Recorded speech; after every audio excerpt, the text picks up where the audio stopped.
Some of the biggest names in Republican politics took on Donald Trump with growing fervor today. In Salt Lake City, Mitt Romney injected himself into the middle of the GOP race just ahead of tonight's candidate debate.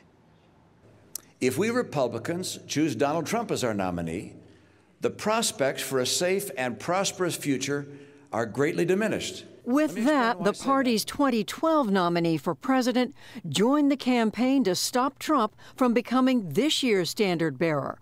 Dishonesty is Donald Trump's hallmark. He claimed that he had spoken clearly and boldly against going into Iraq. Wrong. He spoke in favor of invading Iraq. He said he saw thousands of Muslims in New Jersey celebrating 9/11. Wrong. He saw no such thing. He imagined it. He's not of the temperament of the kind of stable, thoughtful person we need as leader. His imagination must not be married to real power. And Romney charged Trump is a phony and fraud who's taking advantage of the people who support him.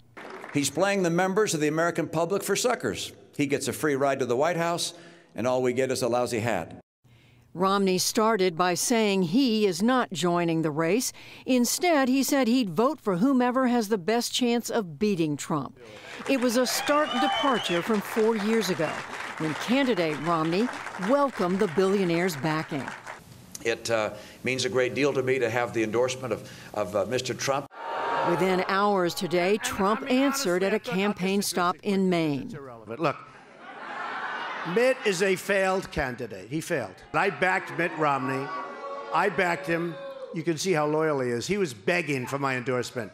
The candidate offered a lengthy personal critique of Romney, blasting his losing effort in 2012. He's a choke artist. He's an absolute, and I started hitting him so hard. In fact, people say, why'd you hit him so hard? Because we cannot take another loss. We can't take another loss. And Mitt is indeed a choke artist. He choked, and he choked like I've never seen anyone choke. Other Republican elders are weighing in as well.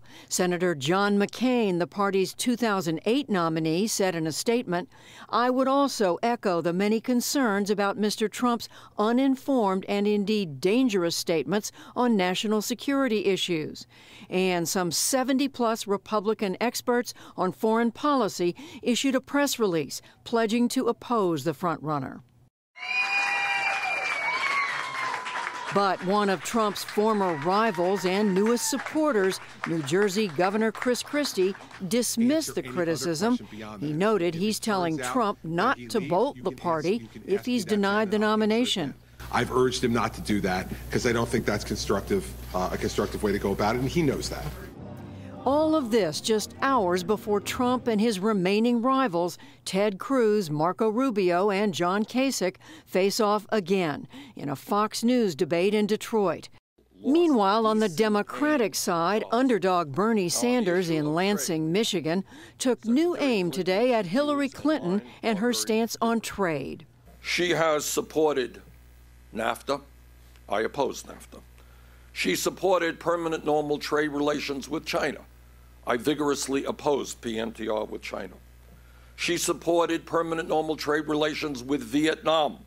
I opposed that.